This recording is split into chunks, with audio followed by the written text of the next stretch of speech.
Hello everybody and welcome back to Coffee Talk. Last time, Officer Georgie gives advice to Rachel and bring her home in the western part of the Nekomimi town. Now, we are in another day of the coffee shop. I I wonder what would the encounter would be again. Let's continue playing. Friday, September 25th, 2020.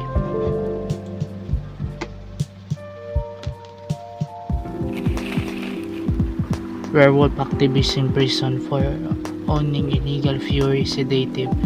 The workers union in talks with the government over their pleas. Rap group Street Orchestra question over the eco-terrorism lyrics.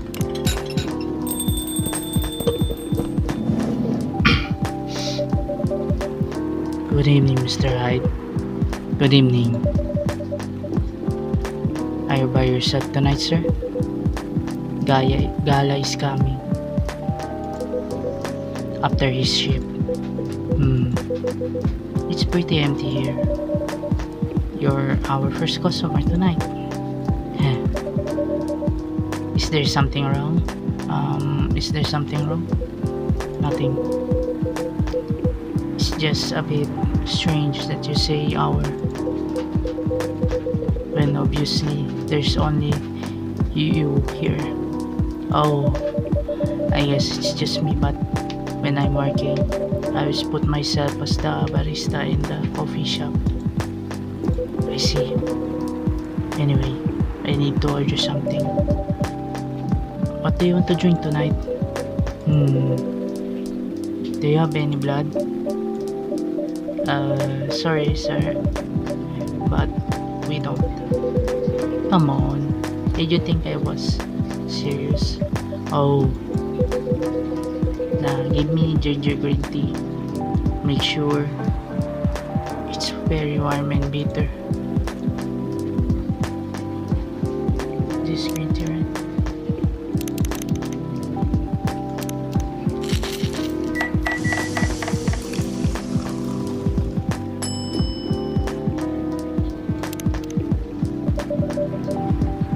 Your drink is ready.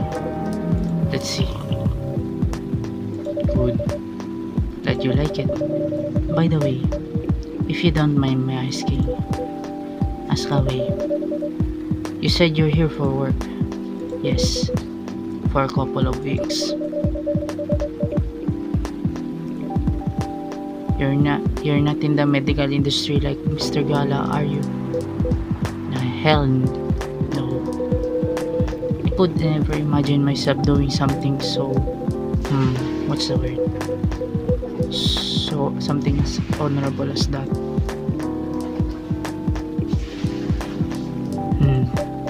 Then are you dealing with something I shouldn't ask about? I'm not a criminal, in case that's what you had in mind. I mean, it's not an illegal job per se, but definitely not as honorable as working in a hospital. Then what is it? Yes, you travel a lot. More or less, you befriended a startup founder. So I assume you either have your own startup or you work in some kind of investment agency. I used to, but not anymore. That startup founder is just a friend. Then what do you do? I've had many career paths in my life. They got boring after a while. So right now I'm a model. I didn't expect that. But you have the looks and the figure, so I guess it makes sense. You want to know a secret? Sure. Those ads for anti-aging skin care products? No way. Vampire models. We are naturally good looking. Skin paler than an elves. We don't have those annoying pointy ears, which make us basically a bunch of good looking living mannequins. How better to advertise anti-aging products than with people who naturally don't age? Isn't that false advertising? Heh, don't be naive. Truth is a matter of circumstance and perspective. Advertising is just framing the truth. I never thought of it that way. How long have you been modeling? Oh, not long. Not much more than 30 years. Wow.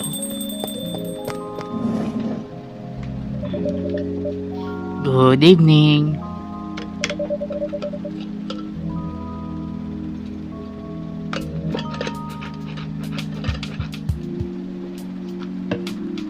Can you please be a little quieter? There's another customer here. Act like a civilized person if you can. Oh, come on. I'm just trying to make this place a little livelier. You don't mind, right, sir? No, I don't mind. I'm pretty sure I saw you the last time I was here. You bet. You could say I'm a regular here. Hence the attitude. Hey, you look very happy. Any special occasion? Nothing. Any special occasion? You look very happy. Any special occasion? Nah, nothing. She has only two states. Either extreme excitement or super stressed. Stop putting me in a bad light. Anyway, what were you talking about? We were talking about Mr. Hyde's profession. And what is your profession, dear sir? I'm a model. And he's been doing it for 30 years. Holy shit. 30 years of modeling. That's a long time. Not for me. My current liaison in the clothing brand I work with is the daughter of the guy I worked with when I started modeling. Usually I work until it's the grandchild. That's really cool. I'm Freya, by the way. Nice to meet you, Freya. How's the writing so far? It's okay, but I'm stuck and in need of a warm drink. So brew me something, please. Coffee? Nah, I need to take slow tonight. Make me something warm and sweet without coffee.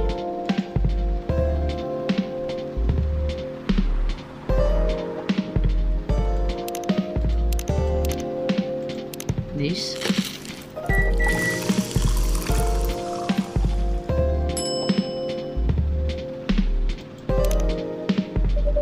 Here we go. Anything wrong? It's not bad, but it's not warm or sweet enough. But don't worry about it. So you're a writer? Yeah, I work for the Evening Whispers. But I'm also working on my own novel right now. Sounds interesting. What kind of novel are you writing? It's complicated. You should wait until she finishes it. Yeah, no spoilers. That's if she ever manages to finish. Yeah, that too. What's the genre? Slice of life. So, not fantasy or sci-fi? I'm still not sure. Probably it'll be normal slice of life. I'll have that competition. You're not wrong. I'll probably put some surreal elements in there. Maybe I'll set it in a world where only humans exist. Sounds a bit racist. That's the twist. This isn't about racial supremacy. I imagine even in a world where only one race exists, problems will still appear anyway. Discrimination and racism will still happen. How can they be racist without other race? Different in language, nationality, ideology, or even skin color. When even everything's the same, the smallest differences will stand out. Perhaps a diversity that can teach us to look past the differences. The bottom line is, well, always find a way to hate others. I assure you of that. That doesn't really sound all that funny. Hey, it's fantasy. That's what fiction's for anyway. Painting what ifs. Painting the what ifs. That's actually pretty interesting. I'll buy your book when it comes out, and I'll fly back here to have it signed. Oh, thank you.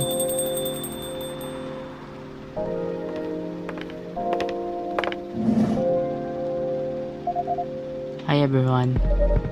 Good evening, Miss Lua. Hi there. How's it going? Great, thanks. Lua, please meet Hyde. Nice to meet you, Mr. Hyde. And Hyde, please meet Lua. Hi. Are you by yourself? Yeah. Just finished a meeting. I needed an escape from my co-workers. So I decided to come here instead. Is Bailey's coming? Oh, he's not. Really? He's a freelancer, remember? He's free to do whatever he wants. Is everything okay? To be honest, we haven't talked much since the other day. Oh. We shall fix that with a warm drink then. Good idea, thanks. I'm in a mood for a green tea latte. Green tea latte. Is there a problem? No, it's nothing, sorry. Then a cup of green latte, please. Green tea latte, please.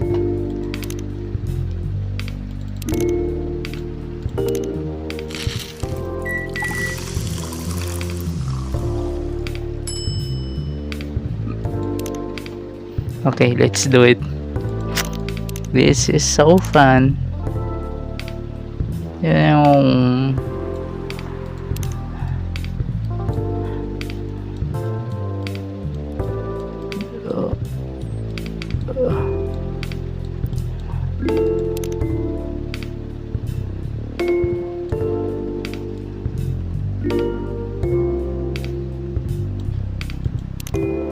Okay.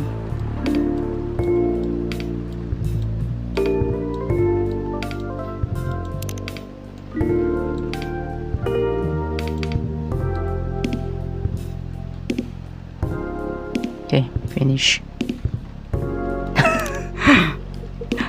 I would draw. I was thinking of a falls, a big falls, waterfalls, like that. Your green tea latte is ready. Thank you. I don't know why, but I was suddenly longing for a green tea latte. Like this drink feels really heartwarming. Call me pretentious, but I think drinks have the power to connect people's hearts. That's surprisingly deep for a cup of tea.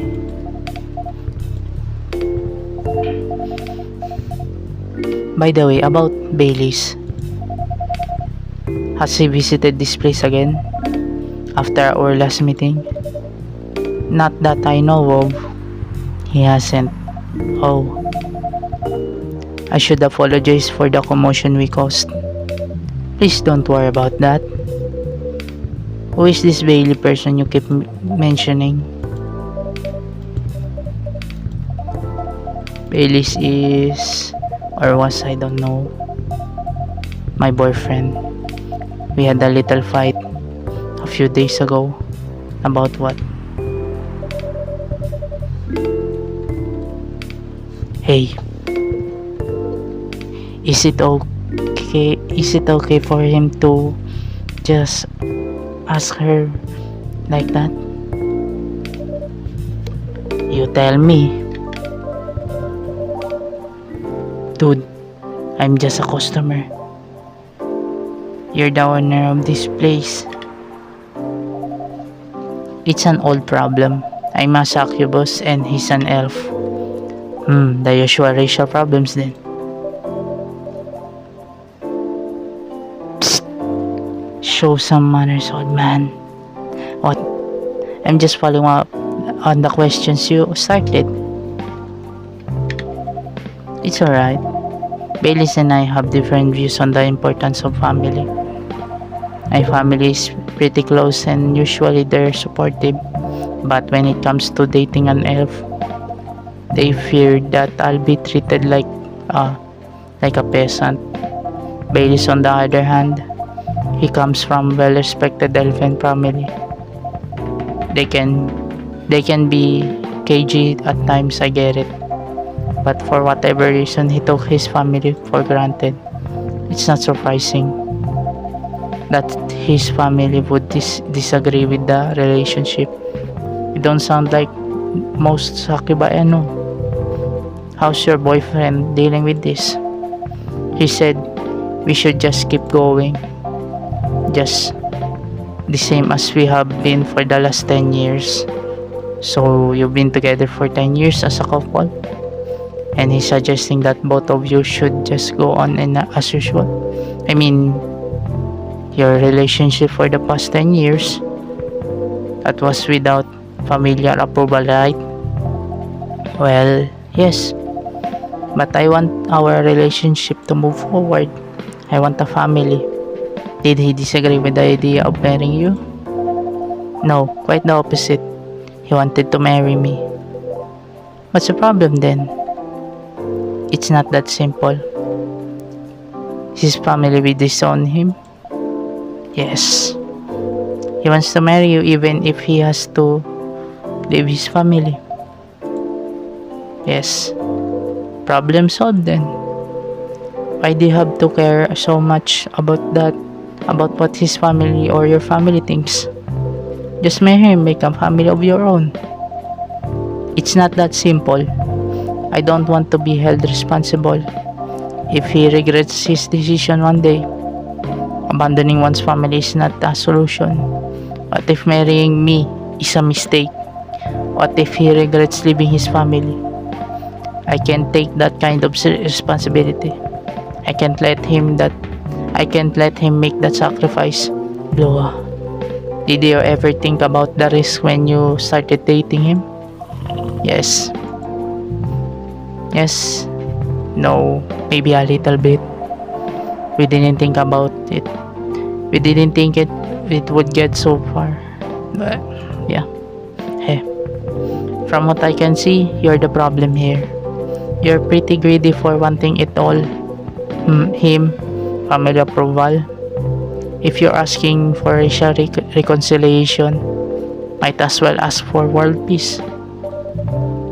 Odd man, stop talking. If I may ask, do you want to marry Baileys?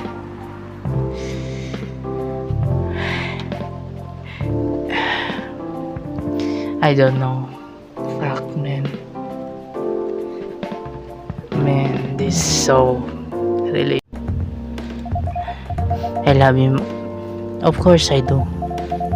Even so, I can let him leave his family for me. It would be selfish because I can't do the same for him. I love my family so much no matter how messy they are. Well, that's difficult, so you're forcing your boyfriend to have the same life as you have. That blood is thicker than water mentality won't work here. Not every family is worth fighting for, you know.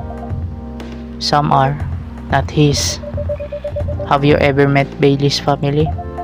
No, they always rejected the idea. Did he try to introduce you to them? He did. You can't have it all, lady. This is not a fairy tale. This is not a story where some fairy godmother will suddenly appear and grant your wishes. This is how things go in real life. You have to take the chances and make sacrifices, and you choose which one is the best for you. Pretty simple. I'm sorry, I have to leave. I hate to be the girl who always runs away, but thank you for the advice. Take care on your way, Miss Loa. I will. Bye.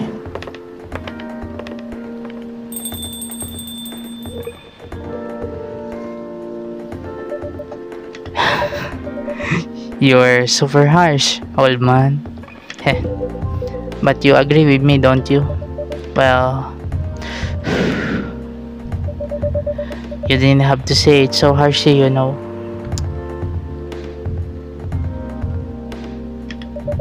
But what are you doing here by yourself anyway? Trying to pick a fight with everyone? I'm waiting for a friend.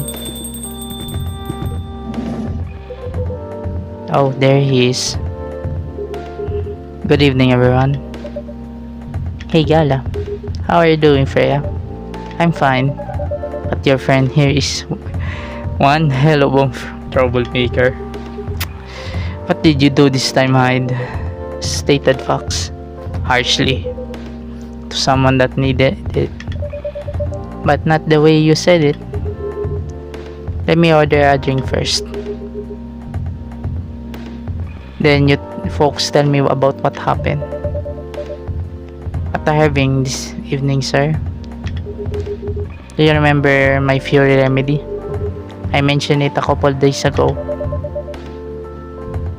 The one with ginger and caffeine. Oh! Ginger coffee, okay. Can you help me try to figure out what it is? Sure. Should I try mixing with ginger with tea? Yes. Tea, ginger, I'm still not sure what the last might be. Okay, I'll try experimenting with it. You'll know when you get it right. Tea. Okay, nope.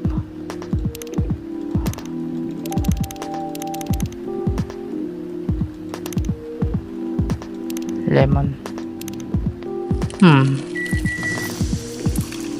Bitter. Ginger lemon coffee. Okay. Here's your drink, sir. I'm 100% sure this is not the remedy I would need. Let me try brewing another one. It's okay. I'm more interested in the story anyway. So tell me what happened. She's a better storyteller than me. Alright, there's this girl.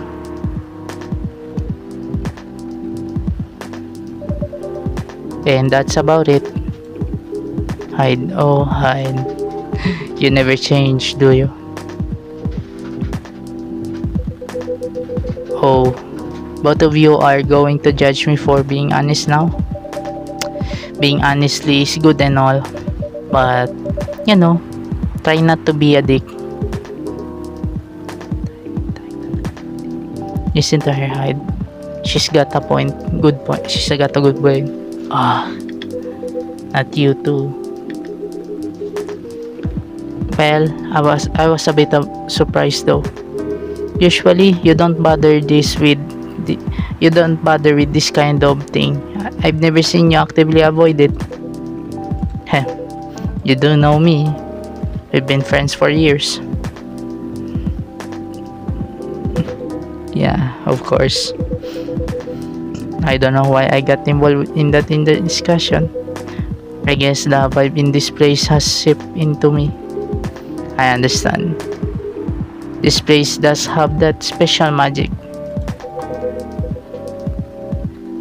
Not exactly a good magic.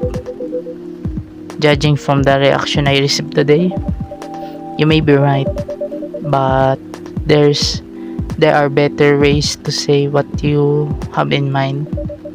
Anyway, I've got to go. So soon? It's past midnight.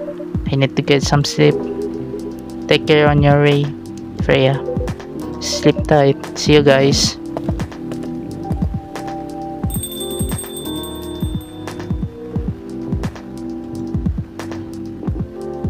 Oh man. Why are you staring at me like that? Nothing. What did you want to talk about when you told me to meet you here? I was just bored. And that's the surest way to make you come out. Seriously. I thought the story from Freya was enough to fill your daily dose of interaction. Well, it was something indeed. You said something about being my friend for years. Yes, why? Do you ever wonder what would be like if we hadn't met? What do you mean? Forget it. It's late anyway. I need to get back. Huh? Alright, Akiyama. Thanks for that evening. The pleasure was mine. Bye.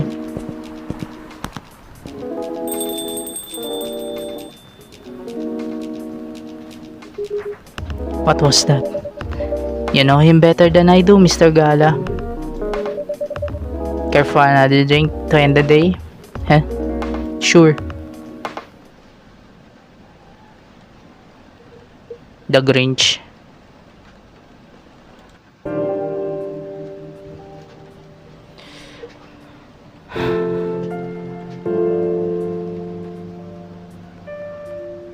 Okay, this is the end of the episode, everyone. Thank you for watching and have a nice day, everyone. Bye bye. Those heroes of antiquity ne'er saw a cannonball, or knew the force of powder to slay their foes withal. But our brave boys do